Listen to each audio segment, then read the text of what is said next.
Welcome to Law Talk. My name is Chris McGrath. As always, you can reach me at 516-742-0707.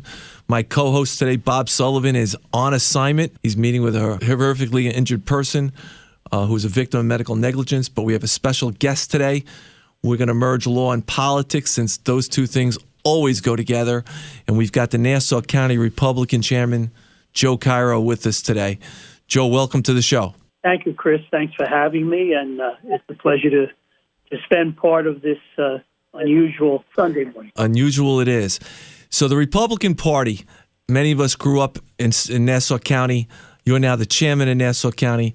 And growing up, one of the things that I remember as a kid was whether you were from a Republican family or a Democrat family, the Republican leader always tried to get every kid who was in school a summer job. And it's still true today, and I know that's one of your focuses, to make sure that every kid who wants to go to school should be able to go to school. And I know you believe in that as well. We're faced here with a difficult time. The coronavirus has stopped a lot of things. There are many, many jobs are out there in the summertime that we don't know they're going to be available this year. What is the plan? What's going to happen to a lot of these young people who rely on a job in order to go to college and graduate school? Well, obviously, Chris, the coronavirus, which is uncharted waters, unique territory, never in my life would I ever expect that we would experience something like this. And it's affected our everyday lives to the nth degree. And it's something that there's such a degree of uncertainty. We don't know when it's going to end, when phase one is going to be implemented, when Long Island will be treated differently, and probably rightfully so than other regions of the state because of the high degree, the high incidence of the disease that we have down here. So it's turned our lives upside down.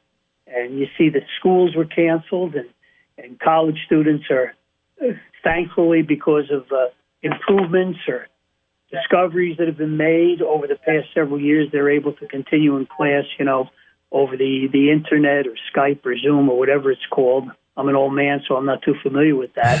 But so thankfully the classes can go on. But yeah, you're right. What happens when school ends? And yes, people for years and years have relied upon both the private and the public sector to be able to make some money, students to make some money during the summertime, and to be able to afford to go to college. So it's all up in the air.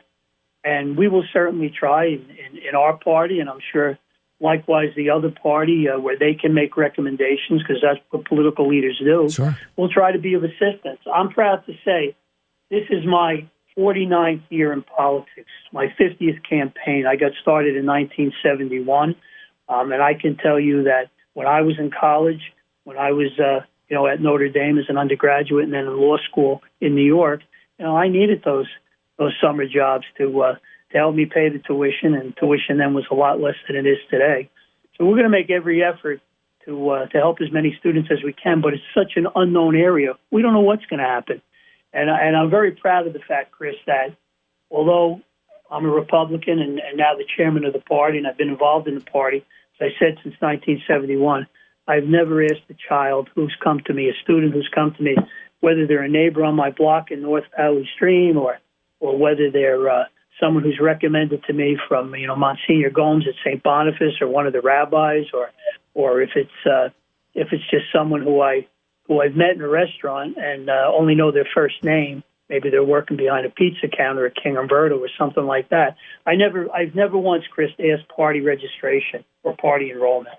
My attitude is a young kid is eager to work, is looking to do something to help himself. I want to try to be there for him or her. And that's how it should be. But again, Chris, totally uncharted waters. I mean, we don't know if we're going to be allowed, out of the house to participate, the social distancing. And now with this payroll protection plan that the government has created, I mean, you're actually paying people over an 8-week period. Many businesses are paying people over an 8-week period, which is mandated by the payroll protection plan. My understanding is, from what I've been told, and people aren't even working. So, we're talking far beyond students. We're talking about your neighbors and my neighbors, and some of whom unfortunately have had to look, and thankfully they can, to unemployment. because they're in industries that have been closed. So it's a real problem, and I think the unknown, the uncertainty is what really looms overhead. So we just got to play it out and see what happens on May 15th and by June 1st. And again, hopefully we'll make every effort, and I'm sure both sides of the aisle will do the same to try to help these young people. Now, I've noticed, and a lot of people have noticed, that the Republican Party has changed recently, and certainly under your leadership. And what it's changed to is we see now much more minorities and women participating in the Republican Party than ever before. And one of your first acts as chairman really raised eyebrows when you created when the Committee of Vacancies was announced, and you put an African American and a female retired special ed teacher as two of the three members on that Committee on Vacancies, which would, in effect, replace an elected official if he or she could not serve. What are your thoughts, and how did you do it? How did you get all of the minority representation that we're now seeing in the Nassau County Republican Party? So growing up in New Jersey in the 1950s in Essex County and Belleville, everybody was a Democrat. And the thought was that the Democrats were the party of the people, and the Republicans were the party of the wealthy. That if that had any truth back in the 1950s, it's far different some 70 years later. So let's begin with the fact that since 1971, I've lived in North Valley Stream. North Valley Stream is a different community now from what it was back in the early 1970s, and we've had a great influx of people moving in, many Caribbeans. There was always a small, people refer to it as a minority or an African-American population in part of Belmont and South Floral Park near Belmont Racetrack, and that was because of the racetrack. Many of the workers settled in that community immediately adjacent to Belmont. But over the years, times have changed, and as things began to change in the 1990s, really, the early 90s, although there had been some change, but very gradual, beginning in the 70s and the 80s, in the communities along in the town of Hempstead, Valley Stream and North Valley Stream and Elmont, and to some extent Belrose, specifically, Belrose Terrace, that border on Queens, there was a natural movement as people moved east that our communities changed. And with such an influx, especially of Caribbean communities, be they Haitian or Dominican or whatever, I thought it was necessary to reach out and embrace these new residents of the town of Hempstead and Nassau County, of Elmont and North Valley Stream. And that's what we did. Look, Chris, it's the same as you and me. Whether you were a child of an Irish immigrant or an Italian immigrant, they have the same values, the same wants and desires as our parents had or our grandparents had. And I felt that was the way to do it, to reach out to these new residents. And so we did. And Tom Alfano was really the first elected official. He first, in February of '96, he was first elected in the special election to the Assembly. The county legislature had just been created, and Vinnie Muscarella had chosen to give up his Assembly position and run for the legislature. And so Tommy Alfano ran in a special election, and he won. And as he started to grow in that position and became more active in the community and representing the community, it was apparent that the community was changing. So he was really the first elected official, certainly Republican, to embrace this new constituency. And it was worked out very well. And over the years, we've developed a close relationship with that community. And as it has grown throughout this part of town, the western section of town, they've become active in our party, and I'm very proud of it. Listen, enrollment when I first started was overwhelmingly Republican in Nassau County. It's not that way anymore. There are Democrats, Republicans. There are, we call them blanks, unaffiliated. There are minor parties now that play a much larger role, although that perhaps will change with changes in the law in Albany. But be it the Conservative Party, the Working Family Party, the Independence Party, times have changed, and we've changed too, and we will continue to change. As far as women, we had more women running last year on our ticket than ever before. We were very successful in the town of Hempstead, and I'm most familiar with the town because I've lived here, for so many years and been so active, but also in Oyster Bay. I mean, in Oyster Bay, while we have, women who have served on the town board, Michelle Johnson, and of course Rose Walker, and have held other positions. Rose has, in the town and in the county legislature where she serves now, and was in the town of Oyster Bay at the time. So we're very proud of that.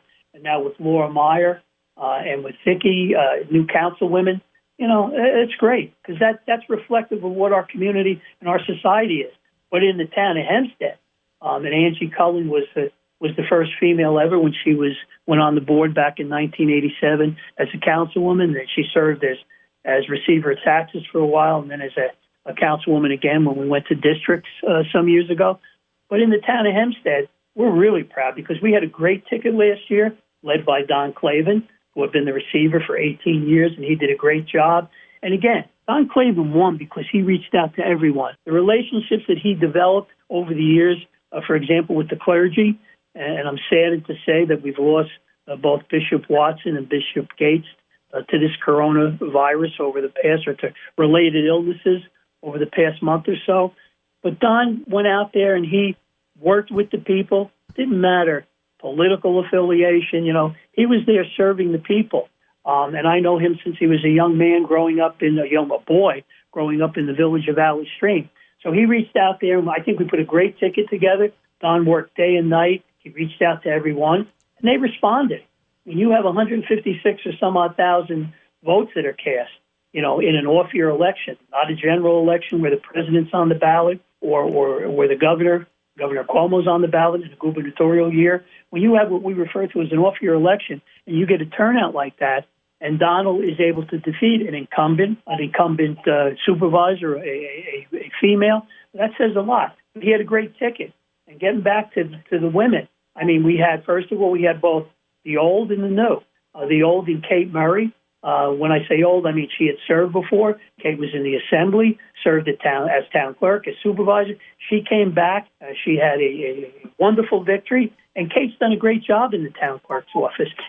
This coronavirus comes and people say, well, government shuts down. Well, our elected officials haven't shut down, whether it's Don Clavin or Joe Saladino in Oyster Bay or Rich Nicolello in the county at the legislature. And listen, coronavirus and this pandemic, it affects everyone. So let's put politics aside for a moment. Even the work that the Democrats are doing, and you can see the governor on TV every day. And, of course, Laura Curran, the county executive, who's out there with the police commissioner, getting right in the middle of things. But in the town of Hempstead, what we've done, what Kate Murray does, you say, well, the town clerk. What does the town clerk, what can she do? Well, she's done a lot. People still need, Chris. They still want to get married. They still need birth certificates. God forbid someone passes on, they need death certificates. So Kate has really done a great job over there. She has a staff working day and night. They work remotely, many of them. There are some at Town Hall. And Kate's done a great job, and she has all that experience in government. And then we turned to a woman when Donald decided to run and got the party nomination, the designation, and then the nomination to run for supervisor. We needed a receiver of taxes. So what did we do? We went to a woman who, from the village of Belrose, which is a very small community tucked in just south of Jamaica Avenue, Jericho Turnpike, just east of the Cross Island Parkway in the very western part of the town of Hempstead, a woman who had never been involved in party politics. She was the associate justice in the village of Belrose. She was a high school PTA president. She was active in her church, a practicing attorney, the mother of five. And Janine Driscoll came and she ran for receiver of taxes, and she had a great victory. And yes, she's only been there 4 months, but you know what she's done, Chris, in those 4 months, while Donald had brought the department up to date with computerized and being able to pay bills in various ways and not have to come to the office. There are people who still want to come and pay their bills. They want to know that that bill has been paid and have that receipt in hand. And so what she's done just recently is she's added 3 new drive-through windows throughout the town. So if you live in Seaford, you can go to Seaman's Neck Park or in Wantaw. In the 5 towns, you can go to Rockfall Museum. And people who live over this end of town where I live, North Valley Stream, Franklin Square, Omaha, West Hempstead, we can go right to Rath Park in Franklin Square. So Janine's done a great job. And Janine and Kate working together, both women have brought, I think, modernization even more to the town of Hempstead. And then they're serving the people. And just to get back to Don Clavin for a minute, what has Don Clavin done? Well, he's done an awful lot. First of all, Don Clavin and the town board, they announced a $2 million food pantry program so that there'll be various locations throughout the town of Hempstead where people who are not quite as fortunate can go to these food pantries. I know there's one out in the eastern part of the town today, which some of the elected officials are at. And I know on Friday morning at 10 o'clock, the Belmont racetrack, the chaplains at Belmont, together with Pat Boyle and Gateway Youth Outreach. When I started, it was called Elmont Youth Outreach. Now it's called Gateway Youth Outreach. It's an organization that helps many children in the Elmont community. So what's happened there is they actually, on Friday morning at 10 o'clock, through volunteers and having raised money from the community, and our former state senator, Elaine Phillips, who has been very active with the people at the racetrack and helping the people on the backstretch, which has been an area that perhaps was somewhat neglected over the years. And through the efforts of Michael Dubb, who's on the NIRA board and who's a developer in Nassau, he raised a lot of money. And so they're able to give people in the backstretch who live there with their children, Belmont track workers, together with people from the Elmont community. They're actually distributing food to them, much of it which was donated and other which was able to be purchased because of the contributions of Michael Dubb and many other supporters. So these are the things that Clavin is doing. He's right in the middle of this. The Boy Scouts and the Girl Scouts are sewing masks. Don just announced that the other day for first responders and for people at risk. I know that this morning, I believe it's in Point Lookout, there's a Little League parade, a virtual parade, people from a distance, because the Little League seasons can't go on. So our elected officials throughout the entire county, but certainly in the town of Hempstead, have done these things, and they've put these things together and really serving the people. And that's what it's about. Well, you mentioned one thing that's very, very important. I said to all the committeemen and to the elected officials and to the party leadership, I said in the letter about 3 weeks ago, this ain't a time for politics. This isn't when we talk about politics. This is everybody coming together. This is a pandemic. This is unusual, something we never experienced before, and it's something that we all have to come together. Chris, you'll well remember, on that tragic day, 9/11, and the Twin Towers. I recall that day, and I recall the turmoil. I recall being out with my neighbor, John Regano. It was a primary day, and the election was suspended. And I remember being out early that morning, delivering campaign literature. And then, of course, when we got word that the Twin Tower had been hit, everything stopped. And I remember one of my sons, Michael, being at St. John's and saying how school stopped and he got on the Grand Central Parkway, and he was just ahead of them closing the Grand Central, so he was able to get home. And it was a terrible day. 9/11 was horrendous. It was terrible, and all the people that we lost. And I recall, Chris, I believe about 10 days later, on a Saturday, I was at Herrick's High School. I had a football game. Valley Stream, I'm a high school football official, and Valley Stream Central was playing Herrick's High School at Herrick's. It was the first day that people were really out and about, the first day that high school activities resumed. And unfortunately, we see this year, Chris, and I know you're a lover of basketball and you were a player. Chris, all spring sports, they're stopped. Yeah. Talking about kids not being able to get summer jobs, they can't even enjoy the sports that they participate in, or they can't highlight themselves. Some of them who are looking for financial aid and scholarships to college, be it for baseball or track and field or lacrosse. But getting back to 9/11, it was about 10 days later, it was a Saturday. We're on the football field in Herrick's High School. The football field is down by the roadway, and then it's quite a long distance to the school. And there's softball fields and tennis courts, and there was some sort of a community fair where they were selling different things that were made by children and that. It might have been the Scouts. So there were literally hundreds of people, and the game was about to begin, and a player sang the national anthem. And it was ironic, Chris, because everything came to a standstill. Tennis players, softball game, kids up above. It was eerie. It was so silent. You could hear a pin drop, and cars stopped. Cars that were coming up the driveway stopped. And there was one fella who was running the track outside the football field, and he had on headphones. And I guess he couldn't hear, he was listening to music or whatever, and he saw that everything came to a stop. And when it came to a stop, he took his headphones off and he looked and he realized what was going on, and the national anthem was being sung by this player. And I think that was indicative how the effect that it had on people and how everybody came together. And that's the same thing that's happening now. So, yeah, being a Republican chairman, there's a lot of responsibility and obligations. But, Chris, this ain't a time for politics. So everybody should work together, and all our elected officials, regardless of party affiliation, they're making an effort, they're trying, and we should thank all of them for that. Well, like you, I live in the town of Hempstead, and what's great to see is you see on one side of town the supervisor and Councilman D'Esposito were handing out food.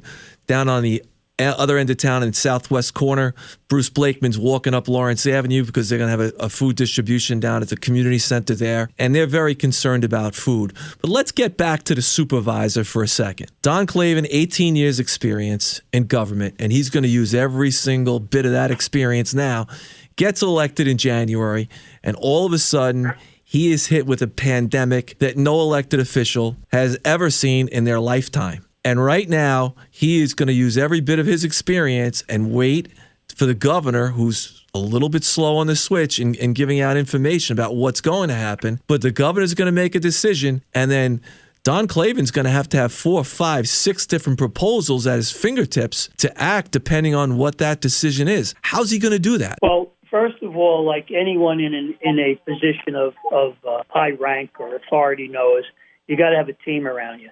And whether it's a cabinet or a kitchen cabinet or your assistants, your associates, whether they be department heads or people on your staff, you have to have good people around you.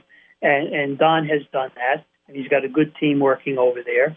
And Joseph Nassau, who was born and raised in Elmont. Joseph is a fellow I've known since he was a young man. He went to Fordham, Columbia Law School, practicing attorney, large firm, trial attorney with the U.S. Attorney's Office. He served as Oyster Bay Town Attorney. Now he's Chief of Staff to Don Clavin. So Joseph, first of all, brings a wealth of talent, ability, and experience to that position. And they're working, Chris, as many public officials are, I'm sure, throughout the country. They're working day and night. And so, for example, let's look at Long Island. If you think of Long Island and people talk about Long Island, what do they think about? Well, they think about, other than maybe Billy Joel or Montauk, they think about the beaches. Both the Long Island Sound on the North Shore and of course the ocean on the South Shore. The beauty of the beaches, right from the town of Hempstead, right out through Oyster Bay, Jones Beach, etc., right through Suffolk County. And when you look at the beaches, you say, well, we don't know if they're going to be open or not. We don't know if the beaches are going to be open. And certainly people, and I live on the southern side. I live just off the Southern State Parkway. I go out my front door, I can see the Southern State Parkway from my house. I'm maybe 300, 400 feet south of it. And Chris, on a warm day, especially a Saturday or Sunday, Parkway, the Southern State eastbound past where I live in North Valley Stream, heading towards the Meadowbrook or the Wandsworth. Packed. Yeah, it stopped. Sure. So the beaches are a great. The beaches are a great focal point during this pandemic that we have to look at. And the governor's got to make a decision. And there's social distancing, and there's the economy to be concerned about. And first of all, health comes first. If you don't have your health, you've got nothing. And it's trite. People say it all the time, but especially in times like this, it's true. So, he's got big decisions to make. And the sooner they can be made, the better. And hopefully on May 15th, we'll start hearing things. But, yeah, Donald will be prepared. Donald and his town board, he's got a great town board. Bruce Blakeman brings much experience. We already talked about Kate as the clerk. We've got newcomers like Tommy Muscarella and Chris Carini on the board. We've got Dennis Dunn, who brings that experience, and Bruce, as I said, and Anthony D'Esposito. And let's not forget, this is a bipartisan effort, and the senior councilwoman, Dorothy Gooseby, has been there front and center throughout, working during this pandemic, although she was stricken very early on, but she's come around and does a great job. So working as a team, they've got alternate plans, alternate proposals. I'm sure they're working on them as we speak today, and they'll be ready. And, of course, what the governor says is really what is going to dictate. But I think, Chris, if I may, I think that the first thing you got to be concerned about is health, and then after health, there comes safety. And I think as we get closer, there is we believe there's a Democrat presidential primary on June 23rd. It had been canceled, and then the federal court said that it's back on. And, of course, there's some other primaries throughout the state, and we have a few right here in Nassau and Suffolk County. But with respect to that, I think that as people, right now everyone's focused on health, and that's how it should be.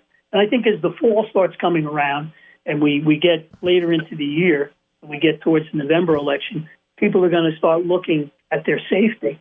They're concerned about health and they're concerned about safety. And in that regard, I think the bail reform and the issues which were so prevalent before this happened, they're going to come back into focus. And yeah, now I am being a little political because that's when people will be. They'll be voting for a president of the United States, and they'll be voting for, for Congress and for legislators in both the Senate and the Assembly here.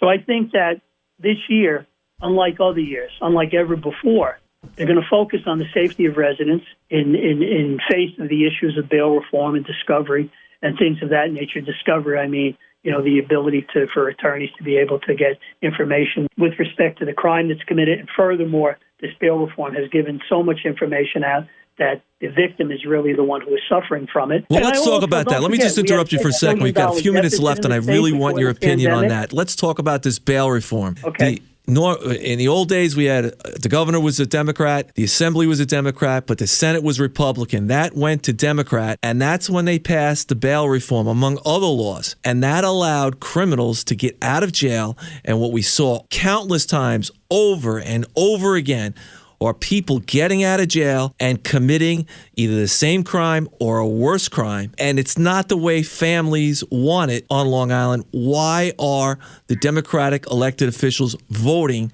to allow people to get out of jail and commit these kind of crimes and harm? One person who robbed a bank said he got out on bail and he went and robbed another bank.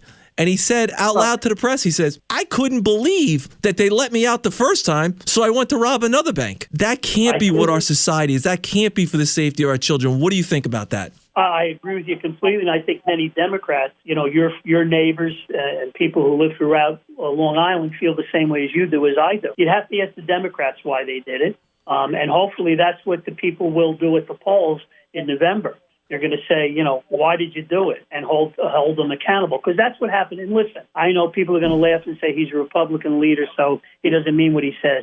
But anytime either party or any party has total control of government, the executive branch and both houses of the legislature, there are going to be issues and problems, and that's what there is now. But right now, in May, while bail reform was the topic, and it'll come back in the fall, but right now coronavirus is the issue. And I know we're getting towards the end, and I just want to say that now's the time, again, we got to put health and safety first. Your health is the most important thing. And I think, Chris, if I had to sum it up, I'd say across party lines, now's the time to give. People are giving. They're out there. You've mentioned the elected officials. I want to mention one individual, my next-door neighbor, Vinny Levion, who is associated with the Brooklyn Diocese of the Catholic Church. He's got an emergency task force. And I'll tell you, Chris, every morning, I see him out there. He meets his fellows, his colleagues. They load the vehicles. They go into wherever they go, I guess, into Brooklyn. Then they travel throughout all Brooklyn, Queens, and Long Island.